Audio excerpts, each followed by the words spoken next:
Hello. ഇപ്പോഴത്തെ കാലത്ത് ഞാൻ കുളിയൊക്കെ കഴിഞ്ഞ് വന്നിട്ടുണ്ട് കേട്ടോ. അപ്പോൾ നമ്മളിന്ന് രാവിലെ ചായക്ക് നൂലിപ്പുട്ട് ഉണ്ടാക്കാമെന്ന് വിചാരിക്കുന്നു കേട്ടോ. ഞങ്ങൾ കതിരിൻ്റെ പൊടിയാണ് വാങ്ങിക്കാറ്. കതിർ എന്ന് പറഞ്ഞ ബ്രാൻഡിൻ്റെ നല്ല സോഫ്റ്റ് ആയിട്ട് നൂലിപ്പുട്ടൊക്കെ ഉണ്ടാക്കിയിട്ടുണ്ടെങ്കിൽ അപ്പോൾ ഞാൻ നൂലിപ്പുട്ടൊക്കെ അവിടെ സെറ്റാക്കി ആവിയാറ്റാൻ വെച്ചു. അതിൻ്റെ ഇടയിൽ ചോറ് വെന്തിട്ടുണ്ട് കേട്ടോ. അപ്പോൾ അത് ഊറ്റിയെടുക്കുകയാണ്. പിന്നെ പണികളൊക്കെ ഇനി വേഗം വേഗം നോക്കുകയാണ് കേട്ടോ. അപ്പോൾ നൂലിപ്പുട്ടൊക്കെ എല്ലാം റെഡി ആയിട്ടുണ്ട്. നൂലിപ്പുട്ടിൽ കറി അമ്മയിട്ട് ഉണ്ടാക്കിയിട്ടുണ്ടായിരുന്നത് ഗ്രീൻ പീസ് കറി. അപ്പോൾ ഞാനിത് കുറച്ച് തേങ്ങാപ്പാൽ ഉണ്ടാക്കിയിട്ടുണ്ട്. ഇവിടെ അമ്മയ്ക്കും നമ്മളെ ദേവുട്ടിക്കും തേങ്ങാപ്പാലാണ് കേട്ടോ ഇഷ്ടം. അപ്പോൾ അത് ഉണ്ടാക്കിയിട്ടുണ്ട്. പിന്നെ ഇതാ ഗ്രീൻ പീസ് കറിയും ഇവിടെ റെഡിയാണ്. പിന്നെ നമ്മൾ ഉച്ചയ്ക്കുള്ള പരിപാടിയും കൂടി ഇപ്പോൾ തന്നെ നോക്കുകയാണ് കേട്ടോ. അപ്പോൾ അത് മീൻ വറുത്തതാണ്. കാണുമ്പോൾ വലിയ ലുക്കൊന്നുമില്ല, പക്ഷേ അടിപൊളിയാണ് കേട്ടോ. അതിൽ എന്താണ് അമ്മ ചേർത്തതെന്ന് ഞാൻ കണ്ടില്ല. അമ്മയാണ് ഉണ്ടാക്കിയത്. നല്ല രസമുണ്ടായിരുന്നു. അയിലക്കുട്ടിയായിരുന്നു കേട്ടോ.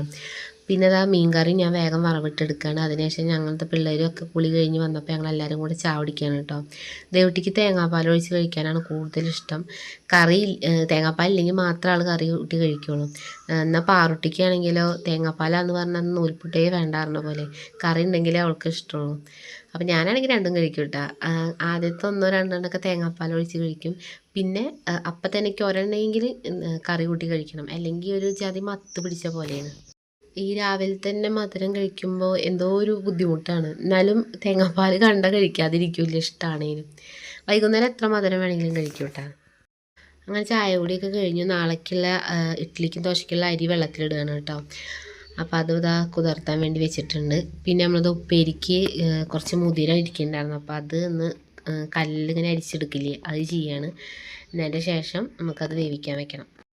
അതിനുശേഷം പെട്ടെന്ന് തന്നെ ഞാൻ ഉപ്പേരിയൊക്കെ റെഡിയാക്കിയിട്ടോ. എനിക്ക് വീഡിയോയിൽ ഫുള്ളായിട്ട് എടുക്കാൻ പറ്റിയില്ല. നമ്മളെ രുദ്രുത നല്ല ഉറക്കമാണ്. പിന്നീട് അവൻ ചായ കൂടി കഴിഞ്ഞപ്പോൾ ഉറങ്ങിയതാണ് കേട്ടോ. പിന്നെ ഇത് ഉച്ചയാകുമ്പോൾ ഞങ്ങളുടെ ചോറുണ്ണായിരുന്നു.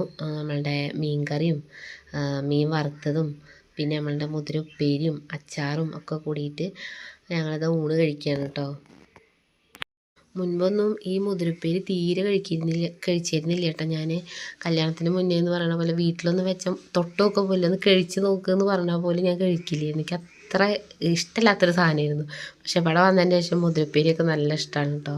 അതെന്താണെന്നറിയില്ല, ഇവിടുത്തെയും വറവിടുന്ന രീതി വ്യത്യാസമുണ്ട്, അതാണ് തോന്നുന്നത് മെയിനായിട്ട്. അപ്പോൾ നല്ല മുളകിട്ട മീൻകറിയും മുതിരപ്പേരിയും നാരങ്ങച്ചാറും മീൻ വറുത്തൊക്കെ കൂടി ഞാൻ നല്ലൊരു പിടുത്തം പിടിക്കാൻ പോവാണ് കേട്ടോ. അപ്പോൾ നമ്മളെ വീഡിയോ ഇത്രയുള്ളൂ. വീഡിയോ ഇഷ്ടമായെങ്കിൽ ലൈക്ക് ചെയ്യുക, അതുപോലെ കമൻറ്റ് ചെയ്യാൻ മറക്കരുത് കേട്ടോ. പുതിയ കൂട്ടുകാരുണ്ടെങ്കിൽ സബ്സ്ക്രൈബ് ചെയ്യാനും മറക്കരുത്. അപ്പോൾ അടുത്ത വീഡിയോ ആയിട്ട് വരുന്നതുവരെ എല്ലാവർക്കും ബൈ.